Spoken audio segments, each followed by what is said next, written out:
Hello everyone, welcome back to another video. In today's video, I'm going to be talking about a physics concept called energy. And for this video, we're just going to be focusing on a special type of energy called potential energy. So to begin, let's review the definition of potential energy. Alright, so potential energy is the energy held by an object because of its position relative to other objects, stresses within itself, its electrical charge, or other factors. So potential energy is symbolized by the letter E with a subscript of P. All energy is measured in something called joules, which is usually just written as a capital J. Now to solve for potential energy, we can use a special formula. That formula is mgh. M is the mass of the object, g is the acceleration due to gravity, which is constant whenever you're on the surface of Earth, and h is your height. Now mass is measured in kilograms, g is measured in meters per second squared, and h is measured in meters. So knowing the units of the values that when multiplied together equals EP, we can write joules in another way. Instead of writing joules, we can write kg m squared over s squared. This does look super complicated though, that's why we usually just use the capital J. So, here is our first example problem. We have a 5 kilogram ball that is sitting on top of a 10-meter building. What is the potential energy that this ball possesses? So the first thing we need to know is actually, what is the reference point that our object is being compared to? Is it the bottom of the building or is it the top of the building?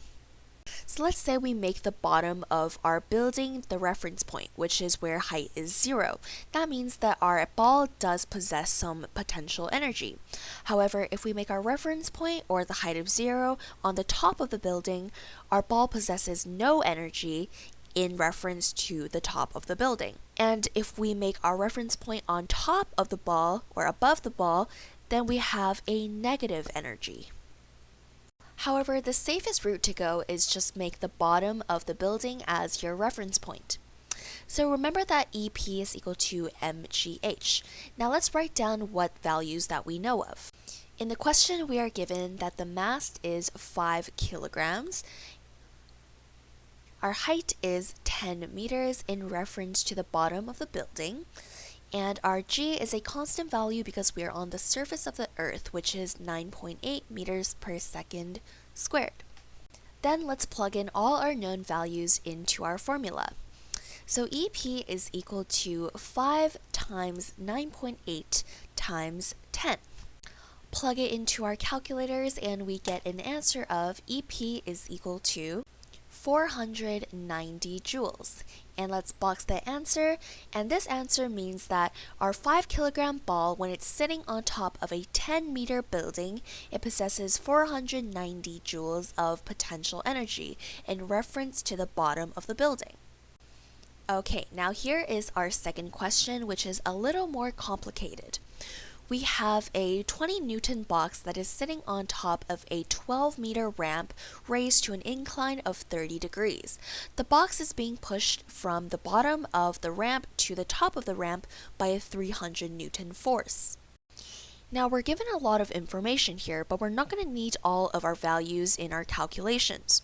So something we could just ignore is the 300 Newton force that is pushing the box up, because we're measuring the start point and the end point. So first, in this question, our reference point, or a height of 0, is at the bottom of the ramp. And before solving for the actual potential energy, we're going to need to do 2 calculations. But first, let's write down what we know from the question. We need to acknowledge that the 20 newtons given to us is not the box's mass, it is the box's weight. So let's write down W, or Fg, which is the force of gravity, is equal to 20 newtons. And the acceleration due to gravity, because we're on the surface of the Earth, is just 9.8 meters per second squared. Now because we have the angle of incline and the length of the ramp, we can use trigonometry to find the height of the ramp. We can use the sine ratio because we have an angle and we're solving for its opposite side and we have the hypotenuse length.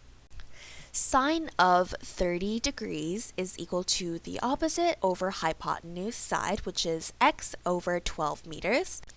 Plug it into our calculators and we get the result of x is equal to 6 meters.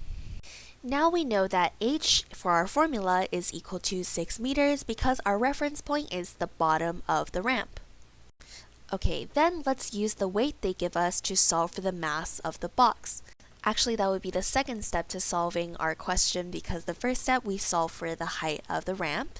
So we know that W, or force of gravity, is equal to mass times acceleration due to gravity, or mg.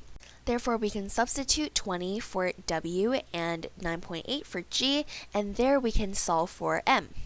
Punch it into the calculator and we get an answer of M is equal to 2.041. We're going to keep a lot of decimals because we want our answer to be accurate, and the unit is kg. We finally have sufficient amount of information to solve for our potential energy. So EP is equal to, again, mgh. Substitute our known values. We have 2.041 times 9.8 times 6. Punch it into our calculators and we get an answer of EP is equal to 120.0 joules.